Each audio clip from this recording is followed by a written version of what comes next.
Despite his best intentions, however, Heath found it hard to lead a quiet life.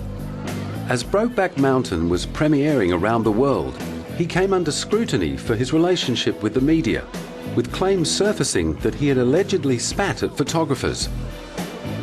The claims were never substantiated, and Heath's own comments point to a much more relaxed attitude to dealing with the press. I've kind of developed a more diplomatic way of viewing it all and handling it, and I'm certainly more relaxed with it all. And but I don't, the photographers following you and all that kind of stuff. It's embarrassing more than anything. Actually, it's just kind of embarrassing to be walking somewhere and have people jump out in front of you with cameras. But instead of kind of getting aggressive, I've taken the approach of actually getting to know them. Despite this, certain members of the Australian paparazzi clearly weren't interested in getting to know Heath. At Brokeback Mountain's Sydney premiere, several photographers squirted him with water pistols, apparently in retaliation to his alleged spitting.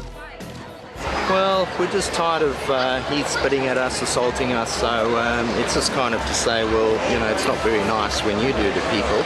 So it's our way of saying that we're tired of it, we're sick of it, and I was spat at, assaulted, had my car door kicked in, for taking a photo of him. And I mean, it's people like us that get him in the ratings, get him in the magazines, and he's assaulted several other people, and we've just got to a point now where enough's enough. So it's kind of just saying, well, we're not going to put up on it.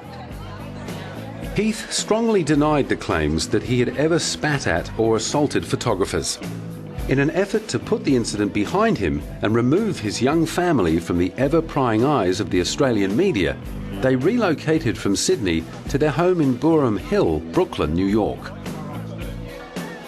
Immediately after Brokeback Mountain was in the can, Heath had made another film, a film which carried a much smaller profile, but no less challenging subject matter.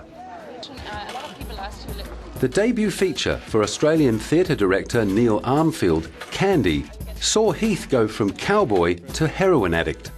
I don't know, I don't think we went out, certainly not to make a political message. I like the fact that the movie doesn't glorify heroin. I think it shows the result of heroin and its use and how it can destroy situations, love. Candy is the tough and at times shocking story of Dan and his girlfriend Candy, played by fellow Australian Abby Cornish, whose lives descend into living hell because of their dependency on heroin. As usual, Heath stepped outside his comfort zone for some gritty research on the subject. We met up with a few people. Like, there was a gentleman that I spent time with who's has been and still is a junkie. He's been a junkie for like 25 years. And he taught us how to use all the paraphernalia and not on ourselves. He actually had a prosthetic arm that originally they were designed for medical use, training nurses and stuff like that. But they had one at this clinic where they teach kids how to actually inject drugs safely. Go figure. In the case of Candy, Heath ensured that everyone involved in the production could benefit from his sometimes grisly research. And so he's taught us how to find the vein and the angle to slip the needle in, and so, and then we just watched him, observed him a lot. Abby and I, we filmed him and we made a little movie, a documentary thing that we handed out to the production design team and the art department and Jeffrey Rush and just anyone else who needed to see someone shoot up heroin. Despite the rumours of addiction to prescription medicine which surfaced after his death, and theories that Heath's drug use had driven a wedge between himself and Michelle, while filming Candy, the closest parallel Heath could draw to the ravages of drug addiction was his one-time vice, cigarettes. I used to be a smoker. I was addicted to nicotine, so I could relate to it on that level, I guess.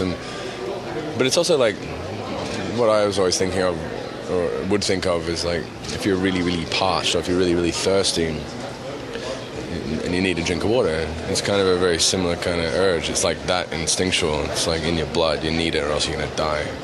That's what I've been told. So. It became apparent after Heath's death that drugs may have played a bigger role in his life than anyone but those closest to him might have realised. As Heath's own story has shown, even prescription drugs can be just as dangerous as anything illegal. I mean, I don't think it changed my view of people who are addicted to drugs. I'm definitely... I feel really sorry for them. It's a deep, dark hole. Yeah, but there's nothing we can really do about it. Unfortunately, it's their battle. Sadly, it is only with hindsight that we know of the personal battle Heath may have been fighting.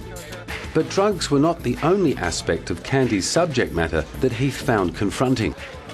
I think I did more crying off camera, you know, like it really... knowing that I had my daughter growing inside, you know, my girl. It was definitely uncomfortable holding a little prosthetic baby and looking at it all bloody, and it wasn't very nice. Heath's next film would explore considerably lighter themes than the dark undercurrents exposed by Candy. Directed by Todd Haynes, I'm Not There used 7 different actors to portray different aspects of the personality of cult singer-songwriter Bob Dylan.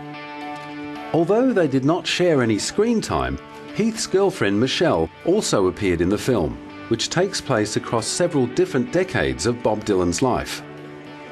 I gotta say, it was fantastic. I'd never done anything like it. I'd never played anybody like that before. I'd never played anybody who was so out and out glamorous, and it was exciting. Like the hair, the makeup, the wardrobe, the wig, the costume fittings. It was kind of thrilling.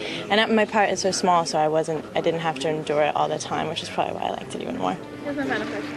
Heath's interest in I'm Not There stemmed in part from his fascination with another enigmatic musician, Nick Drake. Heath aspired to direct films as well as act in them, and Nick Drake's story was one he found especially resonant. For the longest time I was obsessed with an artist by the name of Nick Drake. He died in the 70s, 1975 at the age of 25. Suicide.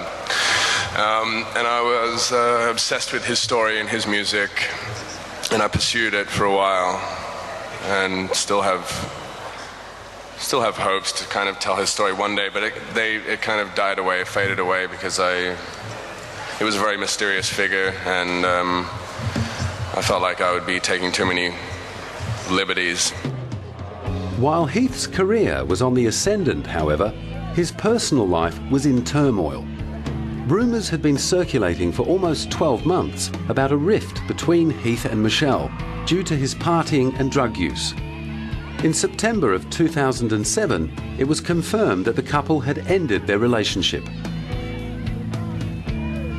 After the split, Michelle stayed in Brooklyn while Heath moved into a $23,000 a month loft in Manhattan, the apartment in which he would be found dead only a few months later. Away from his partner and baby, Heath delved deeper into the party scene and was linked with a string of beautiful women such as models Gemma Ward and Helena Christensen. Heath, though, was reported to have found the split very difficult and apparently became increasingly depressed.